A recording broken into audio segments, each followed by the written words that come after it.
Who are you? I'm Travis Scott. From a young artist out of Houston who suffered through poverty and homelessness to a best-selling hip-hop star with millions of diehard fans, few careers compare in success to that of Travis Scott. His massive fan base is proof enough, but he has the brand deals and consistent number ones to back it up. If anyone is at the top of the world, it's LaFlame. And yet, it's impossible to ignore the glaring stain that tarnished his career back in 2021. This moment was supposed to kill his career, and his numbers began plummeting as death tolls rose at the Astroworld Festival. But only a couple of years later, he's as popular and beloved as ever. It's your boy Louaista, and today we'll explore how Travis Scott defeated the odds and proved he's too big to fail. His story begins in the place where it nearly fell apart, Houston, Texas. Where did it all start?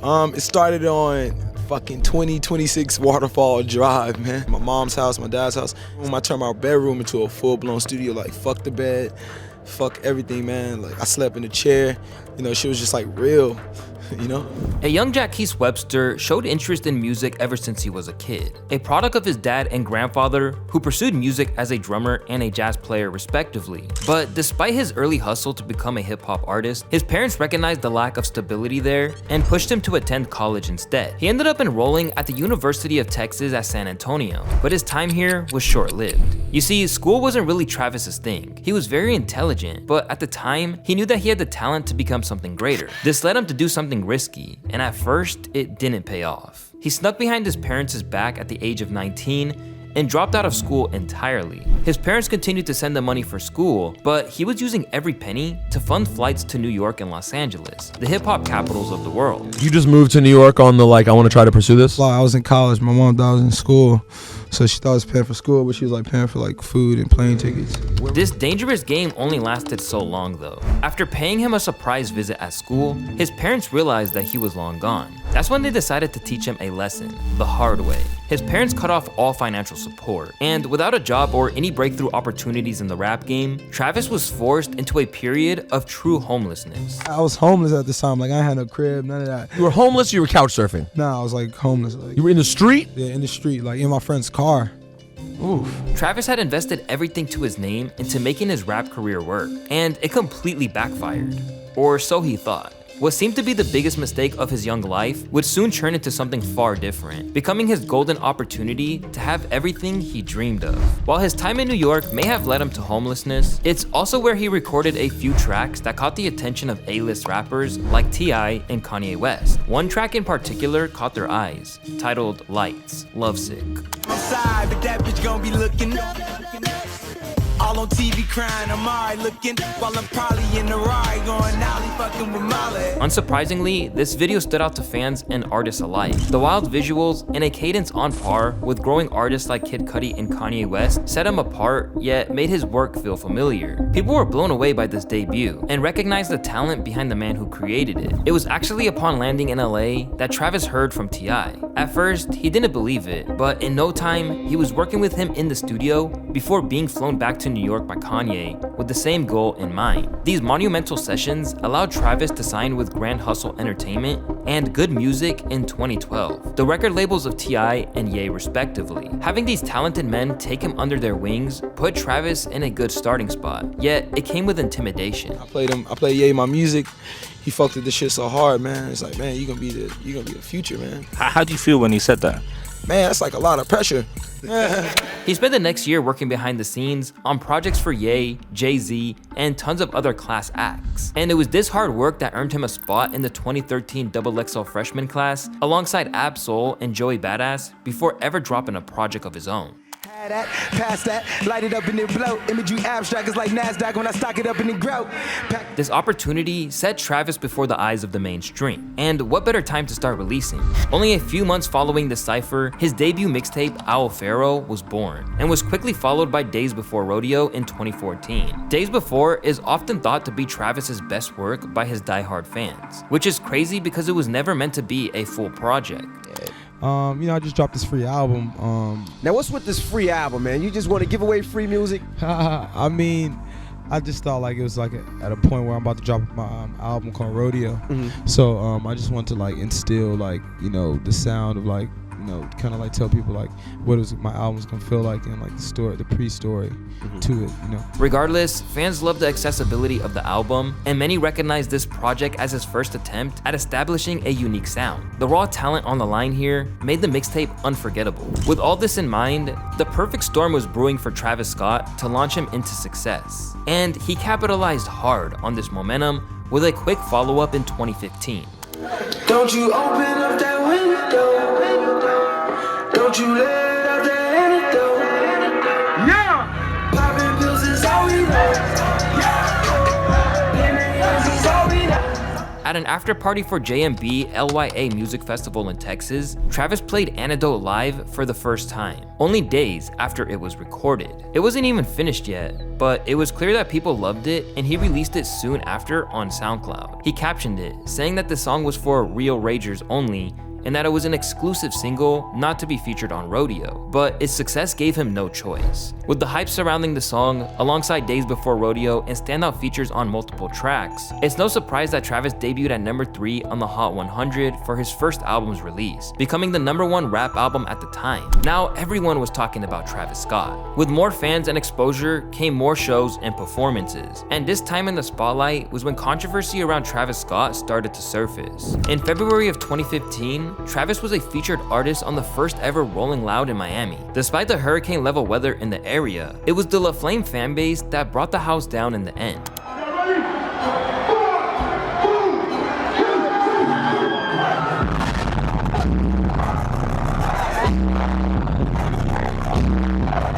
The chaotic nature of his shows truly began to shine, and it was clear that the energy he was bringing to rap was much like that of punk rock and heavy metal. That summer, Trav was arrested after his Lollapalooza performance for disorderly conduct, as he seemed to encourage the crowd to rush the stage.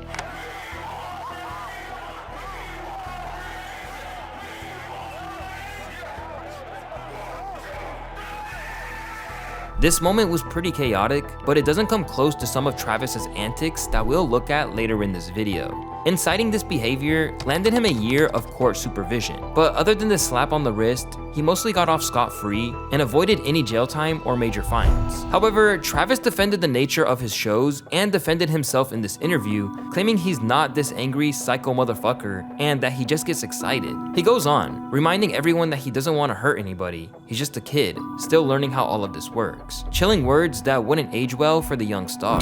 Travis continued his streak into 2016 with the release of Birds in the Trap Sing Like McKnight, which debuted at number 1, outperforming Drake, Rihanna, Beyonce, and others that week. Not bad for a rookie. With the immediate success of this album, which many consider one of his weakest works, it was clear that the hype was very real, and his insane crowds at shows like Made in America Festival would only further prove it. And of course, he continued to establish that his concerts were rough, rowdy, and rage exclusive, making statements like these on stage. So I'm letting you know right now, if you're not trying to mosh, if you're not trying to crowd surf, if you want to just stand and see if this shit gonna be lit, please get the fuck out! He added to the intensity by frequently performing his most upbeat, popular songs, like the time he broke a Guinness World Record by playing Goosebumps an insane 14 times in a row in Oklahoma City. Something that people aren't talking enough about is how he carried that same energy into 2023, when he performed Fiend 10 consecutive times in Rome, and things got a little crazy. People felt shaking near the historical site Circus Maximus, but it wasn't an earthquake. It was a Travis Scott concert, and fans jumping so vigorously there that the ground shook to the equivalent of a magnitude 1.3 earthquake. The Travis Scott train was moving fast, growing large, and getting crazier. It was no longer a question of whether he would make it or not. Now, it was a matter of how long he would last. Instead of pushing further, 2017 called for a break. Travis's insane streak ended on a high note with some of the most fun and unique trap music from this generation. For the next couple of years, Travis would shift his focus from building his discography to expanding his name as a brand and an asset, a money move that he likely learned from one of his mentors. He spent the next year creating his record label Cactus Jack, releasing his first of many legendary Nike sneakers, and collabing with several brands, which would become a staple of his star status for years to come. In that time, Trav also became a father to Stormi, the daughter he had with Kylie Jenner in 2018. which became a major focus for him at the time. This public relationship with a superstar celebrity also helped launch Travis even further into the public eye, and it was getting to the point where nobody had an excuse not to know who he was. This isn't all to say that he stepped away from music entirely. In fact, he and Quavo dropped a joint project called Huncho Jack / Jack Huncho in 2018, and of course it was a huge hit. On top of that, he had a ton of big features during this time, including Love Galore, Portland, Ghostface Killers, and more, all earning him more credit and appeasing his fans until his next project was ready. He also performed at Coachella, America's most famous music festival, for the first time in his career, along with several other festivals and events. This time didn't come without imperfections, most of which actually occurred at the various shows Travis Scott was performing. First, Travis Scott was again arrested in Arkansas after he invited fans to rush the stage. It resulted in several injuries. This time, he had to pay up, which included 2 lawsuits from those injured. Months later, Travis spotted a fan hanging off the balcony at a New York show and challenged him to jump. Turn the lights on. I see you, bro. You gonna do it. Give me 18 real quick. They gonna catch you. Don't be scared. Don't be scared. 5, 4, yeah. 18. Unfortunately, this guy ended up partially paralyzed, and this outcome was easily avoidable if Travis Scott shut it down instead of encouraging the behavior. It's clear that it didn't really bug Trav either, because he ended up rapping about it on a bar for his song Stargazing off his album Astroworld. It ain't no mosh pit if ain't no injuries. I got him stage diving at the nosebleeds. There were some repercussions, sure, but Travis was still getting away with endangering fans without worrying about the consequences. And it was only a matter of time before the price was too much for him to pay. Building his brand and throwing out singles here and there wasn't going to cut it forever, as fans were starving for Travis's next project. Lucky for them, he delivered with a grand slam. But it's life I cannot change. It is. Butterfly Effect was the lead single of Astroworld, what fans expected to be his greatest project yet. There was tons of love for the song, debuting in the Hot 100 and peaking at the 50th spot before eventually going quadruple platinum. Even the music video blew up with nearly 500 million views, not just for the song, but also those eccentric visuals that Travis was famous for from day one. The same creative vision that made him famous. Little did they know, this track wasn't even close to his best work on his upcoming album, and Scott still had several tricks up his sleeve. Come 2018, fans were finally blessed with the album, and it blew up more than anything we've ever seen. The reactions were priceless, especially for Sicko Mode before it was unfortunately memed to death. Track 3. Oh, wait. Yeah. Wait. Not only was the music great, but the aesthetic of the album's rollout only got people more hype. There were also tons of great features, even though Travis Scott didn't include them on the track list, which made them even more unexpected and exciting for fans. This project showcased perhaps La Flame's greatest talent in the music industry, and Anthony Fantano said it best. Travis was building himself up not to be just an artist, but also a curator, much in the same way that a Kanye West or an A$AP Rocky or a DJ Khaled sort of plays a directorial role on a song, bringing a lot of different talent together. The album immediately soared to the top spot, a success that cemented Trav as a global icon. Unfortunately, it also resulted into the craziest Grammy snub of all time. And the Grammy goes to Invasion of Privacy, Cardi B. Besides this, nothing could go wrong for Travis. The album was followed by 3 insane singles that each spent time at #1, Highest in the Room, Franchise, and The Scots. Not to mention that we also got some iconic verses from him on Love Hurts, Overdue, ZZ, and much more. Meanwhile, Travis's brand deals were taking off. He was still putting out heat with Nike, now along with PlayStation, Recess Puffs, and even Fortnite. Only the second artist to ever hold a concert in-game. He even collabed with McDonald's for their first celebrity meal in almost 30 years, becoming the second person to ever do so behind only Michael Jordan, and it spawned some hilarious videos. You already know why I'm here. I'm sorry? No, I'm just kidding. Can I just have 2 Oreo McFlurries? Oh, damn it. Oh, damn, we don't even got ice cream. Travis was so insanely big during this time that the mayor of Houston gave Travis the key to the city and even pledged to reopen the original Astroworld theme park that the project was inspired by. Because of him, we're gonna bring another amusement theme park back to the city. I could go on and on and on about how successful this man was, especially during the Astroworld days. His rise to the top is incredible, and I don't think we've ever seen anything like it. Which is why what happened in November of 2021 is all more confusing, unexpected, and devastating. What went wrong at the Astroworld Music Festival? An estimated 50,000 people at the sold-out event, the crowd pushing forward during the performance by rapper Travis Scott. Stop the show! Stop the show! At one point, the crowd chanting, "Stop the show," as an injured person lay on the ground. We need somebody to help him. Somebody passed out right here. Somebody passed out right here. Hold on, don't touch him, don't touch him. Everybody just back up. First off, I want to give my condolences to the families of these 10 victims who sadly lost their lives on the first night of Astroworld 2021. Ranging from 27 to 9 years old, these individuals were sadly pronounced dead after becoming compressed in the uncontrolled crowd that night, which went on to injure hundreds more. This comes after major accommodations were made after Astroworld 2019, when fans also rushed the stage. Barricades were made stronger, and the size of emergency staff increased to 1,200. They even cut the size of the event in half, from 100,000 to 50,000 attendees, but it wasn't enough.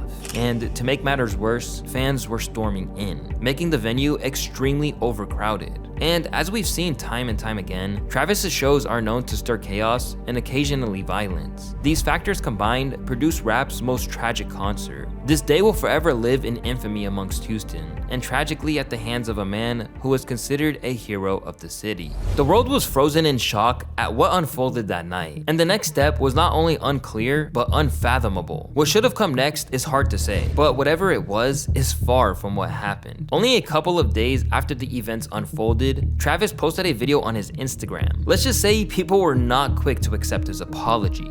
I just want to send out prayers to the ones that was lost last night. My fans really mean the world to me, and I always just really want to leave them with a positive experience. This video was immediately met with criticism for its forced, ingenuine nature. People were saying it sounded like an apology to a sibling and making fun of his body language throughout the video. Man, you can tell this clip is serious because he put the black and white filter on it, fuck. You can tell it's really getting to him. But above all else, everyone believed that Travis should have accepted responsibility for what happened, something that he failed to recognize in his apology video. While Travis Scott wasn't responsible for the conditions that caused the horrible crowd management and the crowd crushing, he had ample opportunity to pause the concert or stop the show altogether. But clearly, if we look back at the video, there's no real curiosity on his part to understand the gravity of what's happening around him. And with this being his festival, he does have at least some level of obligation to want to know that, to be involved in understanding that. LaFlame put a target on his back for this horrible PR attempt, and it wouldn't take long for the millions of people who looked up to him to suddenly turn their backs. The consequences for Travis go beyond his fan base. He was getting hit with tons of lawsuits, his brand deals began fizzling out, and he wouldn't dare put on another show for some time. For the first time, Travis Scott was truly paying for the hurt he caused, and he couldn't use his money to get out of this one. He even tried paying for the funeral of 9-year-old Ezra, the tragedy's youngest victim, but the family denied the offer. They stated that Travis needed to face his responsibility for what happened, and that his devastation didn't come close to what their family was dealing with. It was clear that Travis was going to have to come eye to eye with his mistakes, and it would take some time for people to let him forget about them, especially with artists now making statements like these at their shows. Relax, relax, it's okay. It's okay, nothing's happening, we're good, it's okay. We'll take care of our people, hold on.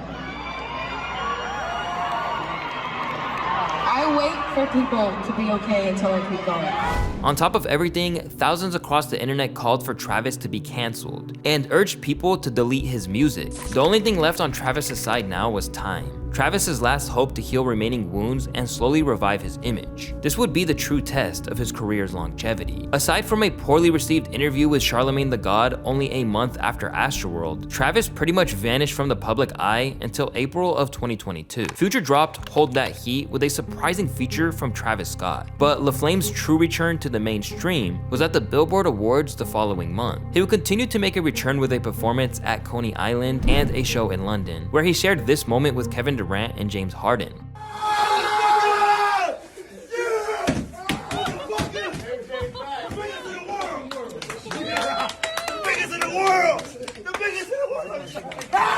Looking back, this felt like a classic Travis clip, and it was small moments like these that gently brought his personality back to the public eye and helped people warm back up to him. He made his festival return over the summer too, when Future brought him out at Rolling Loud Miami. Travis was making some good, steady progress in his strive to return to the mainstream, highlighted by several strong 2022 features on tracks such as Let's Pray, Trance, and Never Sleep. As the year rounded out, rumors were spreading that Travis's next album was on the way, Utopia. This would be the true test of his career. Was he really back? Would people actually tune in? Whatever questions remained, this would be the defining moment to answer them all.